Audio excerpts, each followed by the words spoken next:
Hey guys, we just finished Unit 4, which was all about one variable statistics, and now we're going to move on. Kind of the next step after that is bivariate data. So bi, we know, means two. So we're going to work with two variables. Bivariate just means two variables. So you're looking at two different pieces of data to work with. 5.1, frequency tables. Okay, these frequency tables deal with categorical data, which means you're collecting numbers in particular groups. So here's one example, and it was, what is your favorite soda? So that's the one piece of data, and then the groups that you collected them in are high school students and middle school students. It could be ages, it could be gender, it could be race, it could be lots of different categories, but some kind of category to split up your question that you're asking. That's why it's called a two-way frequency table, because you have two different ways you are looking at the data. One being the type of soda, and one being the type of students. Okay, so this means that 18 high school students like Coke, 12 like Dr. Pepper, etc., etc. 12 middle school students like Coke, 6 middle school students like Sprite, etc., etc. Okay, these numbers in this table, the ones that are in here right here, those are called your, let me get that green back. Those are joint frequency. Okay, you can kind of remember that little trick for you. They're in these cells. The numbers that are in the cells, they're in the joint, like in jail. Get it? Get it? Yeah, you got it. Okay, little way to remember it. And then we're also going to come up with some numbers that are called marginal frequency. The marginal frequency are the numbers that are in the margins. So that's where we're going to find totals. So if we total things up, they're going to go here and here. So the total for these numbers, 18 plus 12, that's going to be your total number of students who like Coke. So we've got 30 there, 22 here, 10 there, and 41 here. So I'm just adding up the columns. Well, now I'm going to add up the rows to figure out how many total high school students I surveyed. So 18, 12, 4, and 13, that's 47. 12, 10, 6, and 28 is 56. So these red numbers, your totals, those are called your marginal frequency. Again, the joint frequency are the ones that are inside, they're in the cells, and the marginal frequency are the ones that are in the margins, your totals. Okay, so this is what a two-way frequency table looks like. Now we're going to take that stuff and we're going to come up with a second example. Which Wednesday after school activity are you involved in? So we went in a random high school, we surveyed some students, but some of my data is erased. So I got to see if I can fill it in. Well, I know everything has to total. I know my rows have to total. I know my columns have to total. So let's see what we can fill in. Well, right here I think is maybe probably the easiest. 50 and 30, we know that total has to be 80. Over here, 30 plus something had to equal 42. That's 12. Okay, and then if I look, I have this whole row, so I could add those, 12, 26, 14, and 30 is 82. I could fill this block in. I know 98 and 82 need to be total. That's 180. Okay, if I look at my band column, I had a total of 22. I know I had 14 females, so that must have left me with 8 males. So 8 plus 14 would be 22. And then I can go this way. I had 98 total males minus the 50 that were not involved, minus the 8 that are in band, minus the 30 that are in basketball, leaves me with 10 being in the math club, because if I add all these four numbers, now I will get 98. And then 10 and 26 is 36. And I can double check. I can go on this total now, 42, 36, 22, and 80. I know should equal 180. And you would just want to double check to make sure that it does. And it does. Okay, kind of like a little Sudoku puzzle where you were just filling in all the numbers. Okay, so how many students total are surveyed? Well, that would be this number right here, 180 total students. How many students are in math club total? That would be 36. I could break that down into 26 females and 10 males. Categorical data, two-way frequency table. First way here was activity, second way is gender. Categorical, because I'm collecting my data based on a category of male or female. Okay, now I'm going to take that data right up here, that same data, and now I want to come up not with a two-way frequency table, but something called a relative frequency table. Relative, not talking about your aunts and uncles, your mom and dad. I'm talking about how the data is relative to itself. So what relationship it has to something else in here. So I still want to think about these numbers, but I want to make this relative to, oh shoot, where's it at? There it is, my total. Oh, that's good.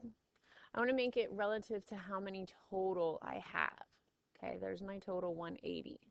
So for a basketball, males, I have 30, but I want it relative to my total, which is 180. 30 divided by 180, if you type that into your calculator, you get 0.16666 repeating, okay? We're not going to worry, let me tell you, let's round it to the third number. Okay, so this is approximately equal to 0.167. Okay, so females is 12 out of 180, which is approximately equal 12 divided by 180, 0.067. It was 0.06 repeating. We round to the third number. Okay, total 42. Relative, though, that's 42 out of 180 relative to our total. 42 divided by 180 is 0.23333 repeating, so 0.233. These numbers, you can think of them in two different ways. First of all, they're probability. If I were to pick a random person out of my 180, the probability that it is a male that played basketball is 0.167. The probability that it's anybody, male or female, that played basketball is 0.233. You can also make these into percents, okay? And that's what questions we're going to answer down here. So I want you guys to finish this table, pause it, finish the table. You're just taking your number up here, divided by the total number to come up with your relative frequencies. Then divide it out. I want the fractions and the decimals filled out for all of the rest of them. Okay, here's my numbers. Just like we had in the other frequency table, the numbers that are in here, see if I can outline them pretty good without ruining everything. Right there, those are your what? What are those ones called? These are your joint, now they're relative frequency. Joint relative frequency. The total ones, okay, so these ones here on the edges, those are your marginal relative frequency. So just some vocabulary there, the marginal versus the joint. What percent of students are male? So the total number of males was 98. 98 over 180 gave us a probability of 0.544. To change that into a percent, we're going to want to move that number, that decimal, 2 spots, and we get approximately 54.4%. What percent of students surveyed are females in basketball? Females in basketball is right here. That was 12 out of 180, which is 0.067 probability that it's a female playing basketball. Change it to a percent, that's 6.7%. Okay, some new data here. We are looking at whether or not kids share a computer, and we're going based on age groups, little age bands, 12 to 13, 14 to 15, 16, 17, 18, and 19. Here's all of our data. The only thing that isn't filled in there is our total number of everything, and that was 256 people that were surveyed. So we're going to talk about now conditional relative frequency tables. So first we started with frequency tables, then we made relative frequency tables by using the total, and now we're going to talk about conditional relative frequency tables. The condition here is given a student's age, find the conditional relative frequency that the student shares a computer. So we're going to split the data a little more based on the student's age. Okay, so we already know in this category right here, 12 to 13-year-olds that do share a computer, we had 40 people. So 40 of those people are saying yes, they share a computer. It's not going to let me pick that, huh? Okay, that's all right. It's a little thick. That's all right. Actually, let me see if I can make this a little bigger. Make my boxes at least a little bigger. Okay, so 40 of those say yes. Well, we want to do the conditional relative frequency based on the student's age. So how many 12 to 13-year-olds did we survey? 50. So we're not using this grand total anymore. We're using the total just for that particular category, okay? Just for that condition. So 40 out of 50 said yes. And then no for 12 to 13-year-olds, 10 out of 50 said yes, for a total of 50 out of 50. Well, of course, that should equal then 1. 40 divided by 50 is 0.8, and 10 divided by 50 we know is 0.2. Okay, so this is the conditional relative frequency that a 12 to 13-year-old does share a computer, and it's 0.2 that they would not. So again, for 14 to 15-year-olds, now we're going to do 47, but it's not out of 50. It's not out of 256. It's out of the total just for that category. So 72. And then this one would be 25 out of 72. And of course, our total then should be 1. 47 divided by 72 gives us 0.652, 653, rounding correctly. And 25 divided by 72 is 0.347. All right, you guys fill out the rest of it. Make sure you are using the correct totals, the correct denominators when you are dividing. Pause the video, do that now. Okay, there are all your numbers. They are a little thick, the lines, the writing, so hopefully you can read them all, compare them to yours. Make sure each one you're comparing within the category. Okay, suppose you select a person at random. If the person is 15 years old, do you think that they share a computer? So 15 years old would fit into that data right there. Do you think they share a computer? Well, this is saying that 65% share a computer, 34.7 don't. So I would say if I'm picking at random, yes. And why? Because 65.3% share a computer. So you're more likely to choose one of the 65.3% than you are the 34.7%. Okay, there we go. All right, let's try doing it the other way.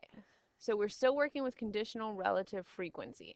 This one we did based on the student's age, but we could also do it the other way. We could also do, given that they share a computer, find the conditional relative frequency of the student's age. So we're going to do it the same way, but instead of using these totals in the columns, we're going to basically do it by rows.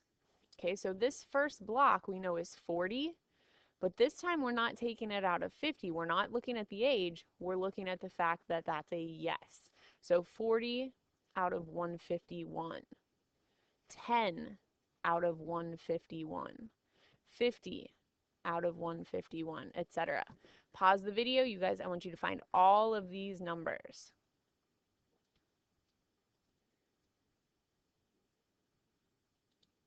Hopefully you didn't pause the video yet because I made a mistake here.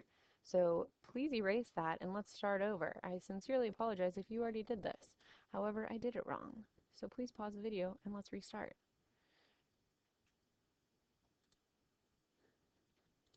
So my mistake was that I started it right, but then I told you to work in the rows, but I started working in the column. So remember, we're doing this way this time. The first time we did it column, now we're doing it by row. So 40 out of 151 was correct. Okay, but this isn't 10 out of 151. That one should have been 10 out of 105. So before we do that, let's move across and let's do the rows. So 47 out of 151, because that's 14 to 15-year-olds is 47 saying yes, out of the total that say yes, which was 151. 42 out of 151, 22 out of 151, and then finally your 151 out of 151. And then I want you to go back in and figure out the probabilities. So 40 divided by 151 is 0.265. 47 divided by 151, 0.311. And then just keep moving right along. Okay, now pause the video and do it the right way. Okay, check your numbers, compare them to mine, and then answer the last question. Suppose you select a person at random. If the person or if the student shares a computer, how likely are they to be 16 to 17 years old? So if they share a computer, so that's all these yeses, how likely are they to be 16 to 17 years old? Well, that would be right here. Move that decimal 2 spots, and the chances are 27.8%. Okay, so hopefully this makes sense to you based on the way they're asking the question. So this last one, if the person is 15 years old, so then do they share a computer? So we went with all of the ones that were 14 to 15 years old, and then do they share a computer here. This one they're saying if they share a computer, so then we had to go this way. How likely are they to be 16 to 17 years old? Okay? So whichever part they're giving you as the condition, that's the direction you're using for your total. Okay? All right, have at it.